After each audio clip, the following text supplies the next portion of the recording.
제가 이제 신학교에서 근무하면서 청년부 사역을 파트타임으로 할 때가 있었습니다. 이제 그러다가 청년 사역들이 좀 늘어나게 되고 교회에서 풀타임으로 사역을 해달라고 요청이 있었어요. 그래서 이제 기도하고 제가 이제 신학교에서 했던 업무를 제가 리자인하고 그리고 이제 청년부 풀타임 사역을 시작하게 되었습니다. 이제 청년부 안에 임원들과 리더들과 첫 모임을 하게 되었습니다.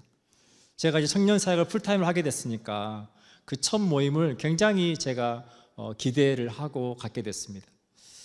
약 한 임원하고 리더들 한 8명 정도 제가 함께 첫 미팅을 하는데 첫 미팅하는 자리에서 그 리더들이 제게 하는 말이 이거였어요. 그때 제가 아직 전도사였으니까 전도사님 저희는 그만할 거예요. 첫 미팅에서 다 그만두겠다는 거예요. 저는 정말 기대를 하고 미팅을 했는데 다 그만두겠다는 거예요.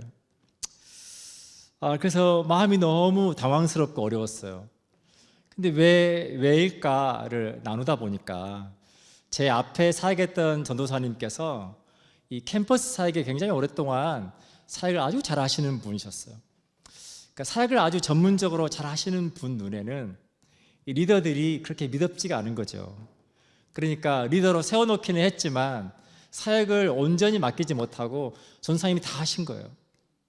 그러니까 리더들이 내가 그러면 왜 이 일을 하고 있지? 내가 할 게 아무것도 없는데 내가 왜 이 역할을 하고 있을까? 그래서 이제 그 마음이 불편해가지고 이제 저를 만나자마자 전사님 저희는 다 그만둘 겁니다. 그렇게 말을 하는 거죠. 사랑하는 여러분, 우리가 누군가가 우리를 믿어준다는 거, 여러분 그거 참 큰 축복 아닙니까? 우리가 지금까지 여기까지 오면서 아마 여러분의 삶 가운데 많은 분들이 여러분을 믿어줬을 거예요. 우리가 누군가가 믿어주는 그것을 통해서 돌아보면 그 덕분에 우리가 성장하고 그 덕분에 우리가 뭔가를 할 수 있게 되었던 기억이 있습니다. 우리가 가정에서 부모님께서 잔소리도 많이 하시지만 믿어주시고 또 지원해 주시고 또 사랑으로 돌봐주신 덕분에 우리가 이렇게 성인으로 또 성장하고 또 때가 돼서 우리가 가정을 이루고 또 우리가 그 받은 그 사랑으로 또 누군가를 이렇게 믿어주고 양육하는 것처럼 우리 주변에 있는 또 사람들과의 관계에서 아니면 어떤 정말 특별한 상황에서 여러분을 정말 믿어준 누군가가 여러분 인생에 큰 힘이 되었을 거라고 생각을 합니다. 저도 제 사역을 돌아보면 진짜 많은 분들이 그렇게 믿어주신 덕분에 이 자리까지 왔다고 생각을 하고요. 또 제가 여기 서서 이렇게 말씀을 전할 수 있는 것도 하나님께서 저를 믿어주시고 또 여러분들께서 저를 믿어주셔서 덕분에 제가 이렇게 말씀을 나누고 있는 거죠. 너무 감사한 것은 교회 앞에서 피켓 들고 김정도 목사 물러가라 이렇게 시위하시는 분이 없어서 얼마나 감사한지 모릅니다. 여러분 믿어주셔서 너무 감사하고 저 여러분 삶 가운데 그러한 믿음들이 만들어가는 놀라운 변화들, 놀라운 역사들을 저 여러분 삶 가운데 볼 수 있기를 축복합니다. 오늘 본문의 18절에 보면 예수께서 나와 말씀하여 이르시되 하늘과 땅의 모든 권세를 내게 주셨으니 그러므로 너희는 가서 모든 민족을 제자로 삼아라. 예수님께서 너희는 가서 모든 민족을 제자로 삼아라 라고 제자들에게 지금 말씀하고 있습니다. 여러분 이 마태복음 28장 18절 20절 말씀을 우리가 지상명령이라고 보통 말합니다. 가장 큰 사명, 아주 위대한 위임, 영어로 하면 제가 The Great Commission, 가장 큰 사명, 가장 큰 그 사명을 예수님께서 지금 제자들에게 맡겨주고 있다라고 하는 겁니다. 여러분 잘 아시는 것처럼 예수님을 따랐던 제자들의 직업은 굉장히 다양했습니다. 그런데 대부분이 어부였죠. 그리고 오늘 본문을 기록한 마태는 심지어 죄인 취급받았던 세리였습니다.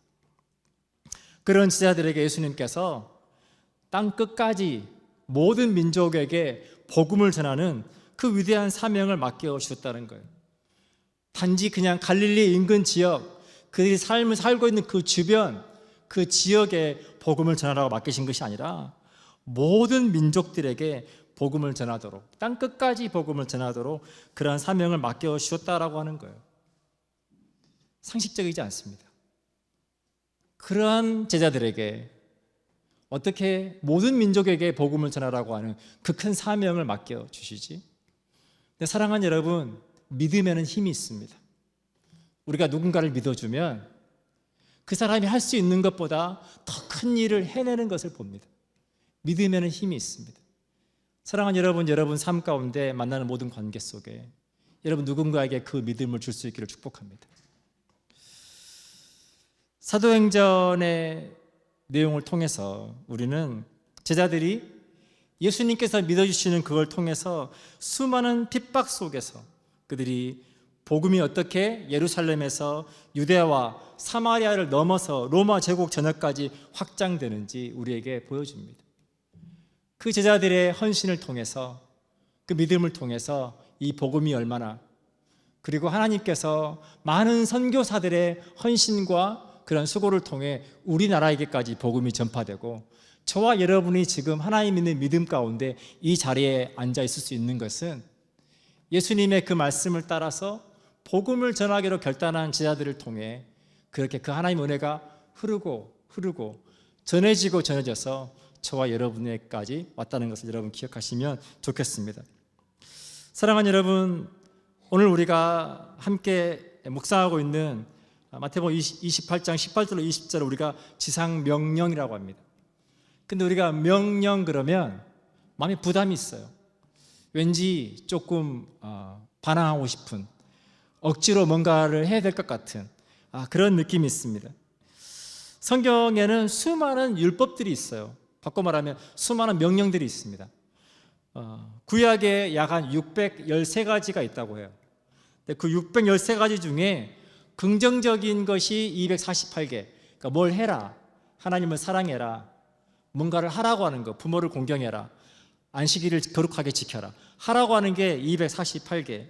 그리고 반대로 뭐뭐뭐를 하지 마라 라고 하는 부정명령이 365개나 있다고 그래요. 뭐 하지 마라, 저거 하지 마라. 사랑하는 여러분, 그 모든 것들을 하나로 압축해서 예수님께서 우리에게 새 계명을 주셨죠. 요한복음 13장 34절 35절 제가 읽어드리겠습니다. 새 계명을 너희에게 주노니 서로 사랑하라. 내가 너희를 사랑한 것 같이 너희도 서로 사랑하라. 너희가 서로 사랑하면 이로써 모든 사람이 너희가 내 제자인 줄 알리라. 서로 사랑해라. 내가 너희를 사랑한 것 같이 너희도 서로 사랑해라. 그 하나에 모든 것을 담아 놓았다라고 하는 거예요. 우리가 뭔가를 지킨다라고 하는 것 굉장히 부담스럽죠.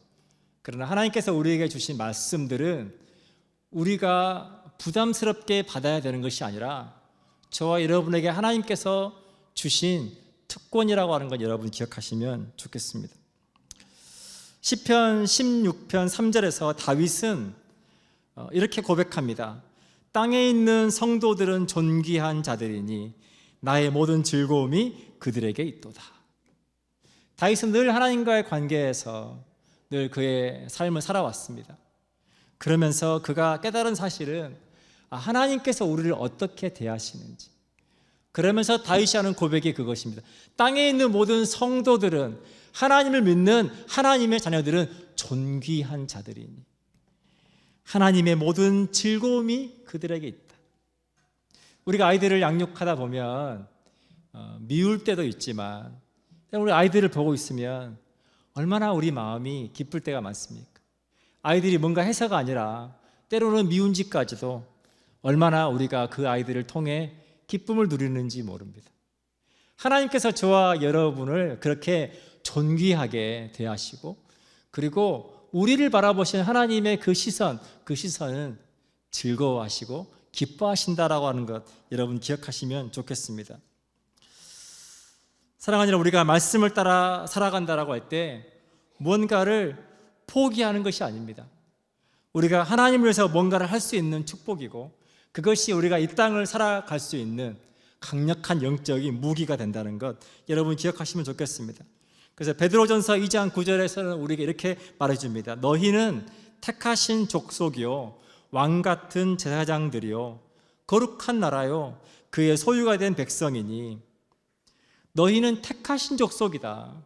너희는 왕같은 제사장들이야. 너희는 하나님의 거룩한 나라. We belong to God. 하나님께 속한 하나님의 거룩한 나라가 되었다. 하나님께서 너희를 어두운 데서 불러내어서, 죄 가운데 있던 우리를 어두운 곳으로부터 불러내어서 이제는 그의 기이한 빛에, 그 아름다운 빛에 들어가게 하시고 우리를 통해서 하나님의 그 아름다운 일들이 아직 하나님 알지 못하는 사람들에게 선포되게 하신다. 사랑하는 여러분, 그것이 저와 여러분에게 특권이라고 하는 것입니다. 아멘이십니까? 본문 19절과 20절입니다. 그러므로 너희는 가서 모든 민족을 제자로 삼아 아버지와 아들과 성령의 이름으로 침례를 베풀고 내가 너희에게 분부한 모든 것을 가르쳐 지키게 하라. 예수님께서 세 가지를 말씀하십니다. 제자로 삼고 침례를 주고 가르쳐 지키게 하라. 근데 이 세 가지 안에 담겨 있는 핵심적인 내용은 뭐냐면 하나님의 사랑이에요. 제가 조금 전에 읽었던 그 말씀 안에서 예수님께서 우리에게 새 계명을 주시고 너희가 서로 사랑하면 이로써 사람들이 너희가 내 제자인 줄 알리라. 제자를 삼는 것은 하나님의 사랑을, 내가 누리고 경험한 하나님의 사랑을 누군가와 나누는 것, 그 사랑이 또 다른 사람에게 나누어질 수 있도록 돕는 것, 그것이 제자를 삼는 거죠. 침례를 준다라고 하는 것, 우리의 정체성이 예수 그리스도를 믿는 믿음을 통해 하나님의 자녀로서 새로운 삶을 얻게 되고, 예수님께서 침례 요한에게 오셔서 침례를 받고 올라오실 때에 하나님의 성령이 임하셔서 이는 내 사랑하는 아들이요, 이는 내 사랑하는 아들이다. 침례를 준다는 것은 이제 내가 하나님과의 관계가 하나님의 사랑을 받는 존재가 되었다. 이제 내가 하나님의 그 사랑 안에 살아가는 존재가 되었다는 것을 사람들에게 보여주는 게 침례죠. 그리고 가르쳐 지키게 하라. 하나님의 말씀을 배우고 그 말씀을 따라서 그리스도인으로 살아간다는 것이 무엇인지 살아가는 것. 성경은 우리에게 뭐라고 말하냐면 너희가 나를 사랑하면 내 말을 지킨다. 모든 것이 사랑에 관한 것이라고 하는 것입니다. 사랑하는 여러분, 하나님은 우리가 하나님의 사랑 안에서 그 하나님의 사랑이 경험되는 삶을 살고 또한 그 하나님을 만난 그 삶이 또 누군가에게 전해지기를 기뻐하신다는 것 여러분 기억하시면 좋겠습니다. 하나님께서 저 여러분을 믿어주시고 우리에게 이 아름다운 하나님의 사랑 이야기를 전할 수 있는 귀한 은혜를 주셨다는 것입니다. 작년 통계로 대한민국에서 전 세계에 파송한 선교사의 수가 장기 선교사만, 단기 빼고 장기 선교사만 숫자가 174개 국가에 약 2만 3천 명에 달합니다. 전 세계의 174개 나라에 2만 3천 명의 한국 선교사들이 장기로, 잠깐 있다 오는 게 아니라 장기로 헌신해서 복음을 전하고 있습니다. 사랑하는 여러분, 왜 그런 삶을 그들이 살겠습니까? 그들 가운데는 정말 보장된 삶, 세상 사람들이 부러워하는 그러한 삶을 다 뒤로하고 정말 오지에 가서, 정말 힘든 곳에 가서, 정말 문화가 다르고 환경이 다르고 음식이 다른 그곳에 가서 그들이 왜 그렇게 복음을 전하면서 그러한 삶을 살아가겠습니까? 그게 너무 간단합니다. 그것이 우리가 누릴 수 있는 특권이기 때문에 그렇습니다. 내가 만난 하나님의 사랑이 너무나 크고 너무나 감사하고 너무 은혜가 돼서 이것을 정말 아직 하나님 알지 못한 누군가에게 정말 너무나 외지고 너무나 멀리 있어서 선교사가 없는 곳에 찾아가서 그들에게 전하고 싶어서 그렇게 한다라고 하는 겁니다. 사랑하는 여러분, 오늘 본문의 말씀은 목사나 선교사 또는 특별한 사람들에게만 하나님께서 주신 사명이 아니라 우리 모든 그리스도인들에게 주신 하나님의 특권이라고 하는 것 여러분 기억하시면 좋겠습니다. 본문 20절입니다. 내가 너희에게 분부한 모든 것을 가르쳐 지키게 하라. 볼지어다 내가 세상 끝날까지 너희와 항상 함께 있으리라 하시니라. 예수님께서 저와 여러분을 믿어주시고 하늘과 땅의 모든 권세를 가지고 내가 세상 끝날까지 너와 함께 해줄게 약속하고 있다라고 하는 거예요. 내가 너와 함께 할 거야. 사랑하는 여러분, 저와 여러분의 삶은 하나님께서 함께 해주시는 삶인 것을 믿으시기를 축복합니다. 이번에 단기 선교를 준비하면서 제가 이제 팀 모임을 하는데 어느 날 갑자기 깨달아졌어요. 이분들이 왜 가시지? 이분들이 왜 단기 선교를 갈까? 한 분도 단기 선교를 갈 만한 상황에 있는 분이 없었어요. 너무 신기하더라고요. 경제적으로도 상황적으로도 지금 단기 선교를 갈 만한 상황이 아니에요. 제가 대놓고 물어보지는 않았어요. 안 간다고 할까 봐. 뭔가 은혜가 있겠지, 뭔가 이유가 있겠지. 근데 제가 함께 계속 기도하면서 제가 오늘 또 말씀을 준비하면서 그렇구나, 이것이 특권이구나, 우리가 누릴 수 있는 특권이구나. 누군가에게 찾아가서 복음을 전한다라고 하는 것, 누군가에 가서 하나님 이야기를 할 수 있다라고 하는 이것이 정말 뭔가 힘든 일이 아니라 이것이 우리가 하나님의 자녀로서 누릴 수 있는 특권이구나. 사랑하는 여러분, 할 수만 있다면 저 여러분 삶 가운데 그 특권이 누려지시기를 축복합니다. 단지 가는 선교뿐만 아니라 여러분 함께 교회에서 함께 보내는 선교로 함께 후원도 해주시고 함께 기도도 해주시고 함께 그 선교지에서 일어날 일들을 기대해 주시고 함께 그 기쁨을 나눌 수 있으면 좋겠습니다. 어떤 분들은 그런 얘기를 해요. 왜 선교를 가냐? 가서 뭘 얼마나 할 수 있다고 그 비싼 돈을 들여가면서 선교지까지 가냐? 차라리 그 돈 보내주면 거기에 있는 선교사들이 더 사역을 잘 할 텐데, 그렇게 말하시는 분들이 종종 있습니다.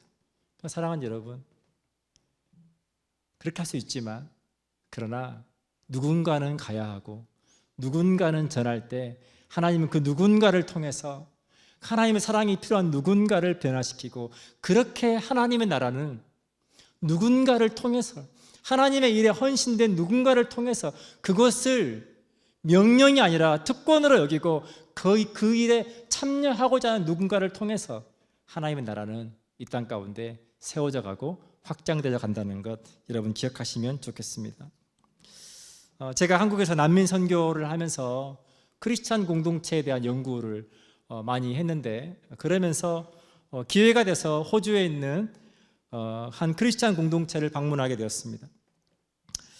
그 크리스찬 공동체는 크리스찬들이 함께 모여서 함께 일하고 함께 예배하고 함께 삶을 살아요. 어카운트가 하나입니다. 전체 약 200명이 넘는 사람들이 어카운트가 하나예요. 모든 걸 다 쉬어야 합니다. 근데 그분들이 하는 선교는 뭐냐? 나가는 선교가 아니고 사람들을 초대해서 그들 안에 크리스찬들이 하나님의 말씀을 따라 이렇게 살아갈 수 있습니다, 그거를 보여주는 선교를 해요. 그래서 각 가정마다 게스트룸이 다 하나씩 있어요. 저희도 한 가정에 초대돼서 이제 그 가정에 게스트로 제가 있으면서 여러 일들을 할 수 있습니다. 주방에 가서 요리할 수도 있고, 농장에 가서 일도 할 수 있고, 아니면 그 크리스찬 공동체는 주 사업이 간판을 만들어서 판매하는 사업이었어요.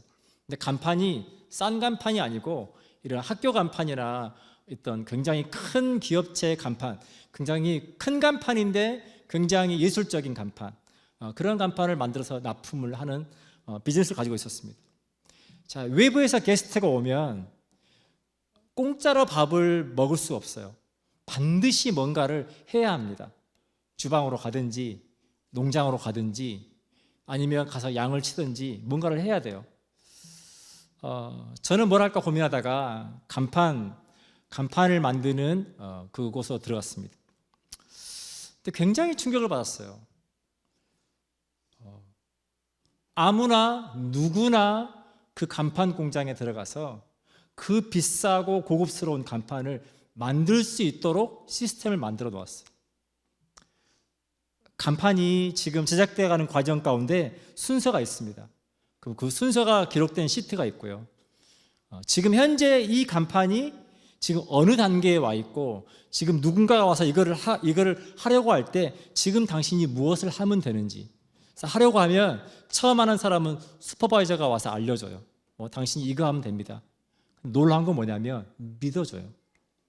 이 사람이 기술이 있든지 없든지 잘하든지 못하든지 그 일을 할 수 있게 믿어줘요. 끝나고 나면 옆에 사인합니다. 누가 이 일을 했는지. 그리고 그 다음 사람이 또 와서 그 다음 작업을 해요. 근데 거기에는 어떤 게 있냐면, 어떤 시스템이 있냐면, 누구든지 와서 자기가 할 수 있는 것을 하게 해줍니다. 하다 보면 실수할 때가 있고 하다 보면 잘못될 때가 있죠. 근데 그분들의 시스템 이거예요. 해봐. 나머지 부족한 부분, 나머지 잘못된 부분은 우리가 다 커버할게. 믿어줘요. 하게 해주고 부족한 부분을 다 커버해 줍니다. 그래서 누구나, 청소년들도 학교 수업 끝나고 와서 간판을 하고, 나이 드신 분들도, 게스트도, 처음 글을 하는 사람도 와서 다 글을 합니다. 그러면서 서로가 서로를 믿어줘요. 그리고 상대방을 믿어요. 내가 좀 잘 못해도, 내가 조금 부족해도 누군가가 이것이 망쳐지지 않도록, 이 프로젝트가 망쳐지지 않도록 커버해 줄 거라고 믿어요. 그러니까 자기가 할 수 있는 것보다 훨씬 더 잠재력을 가지고 그 일을 하는 걸 봐요. 사랑하는 여러분, 오늘 제가 말씀을 준비하면서 주제를 empowering이라고 하는 단어를 썼습니다. 이 empowering이라고 하는 단어를 한국어로 설명하려고 하면 굉장히 길어요. 그 의미는 이겁니다. 권한을 부여하다, 힘을 실어주다, 할 수 있게 하다. 그 뜻을 이 한 단어가 가지고 있어요. 그러니까 어떤 사람이나 어떤 집단이 스스로 목표를 달성하거나 결정을 내릴 수 있도록 능력을 키워주고 자신감을 갖도록 도와주는 것을 우리가 empowering이라고 해요. 그거는 단지 어떤 그냥 지원해 주는 것을 넘어서서 그 사람이 자기 안에 있는 잠재력을 최대한 발휘하고 그 일의 주체로서 성공적으로 그 일을 잘 해낼 수 있도록 해주는 힘이 있어요. 사랑하는 여러분, 저는 저희 교회 안에 우리의 모든 사역이 서로 신뢰와 믿어줌을 통해서 이루어지는 이 임파워링을 가지고 이루어지기를 소망합니다.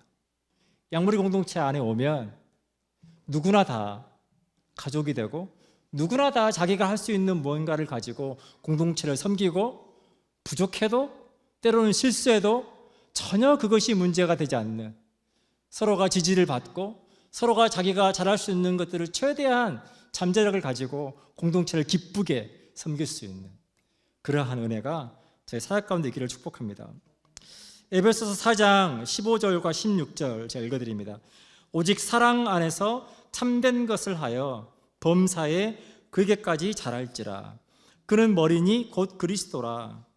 그에게서 온몸이 각 마디를 통하여 도움을 받음으로 연결되고 결합되어 각 지체의 분량대로 역사하여 그 몸을 자라게 하며 사랑 안에서 스스로 세우느니라. 하나님의 사랑 안에서 우리가 서로 유기적으로 결합되고 서로 지지해주고 서로 믿어주고 서로 함께 자기가 할 수 있는 것을 통해서 함께 공동체를 세워가고, 그 은혜가 저 여러분의 가정에, 우리의 자녀들에게, 또한 이제 우리가 떠나게 되는 니카라과에 그 하나님의 은혜가 그렇게 능력 있게 증거되는 그 일을 우리가 함께 볼 수 있기를 축복합니다.